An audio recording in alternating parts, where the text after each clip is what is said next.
Problema tayo ng puller mga kadiskarte. Dito puller natin dito. Kaya gawa tayo ng DIY na puller natin ito para mabaklas ito kasi sira na yung bearing natin dito sa may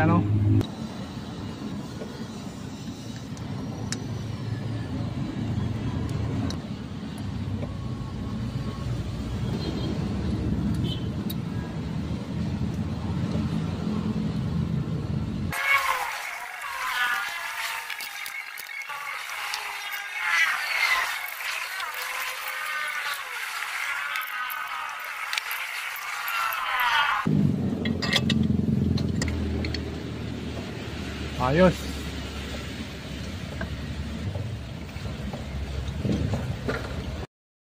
Puller natin improvise na puller. Ayan, lagyan na natin ng kalso dito para siya sumabit yung bearing.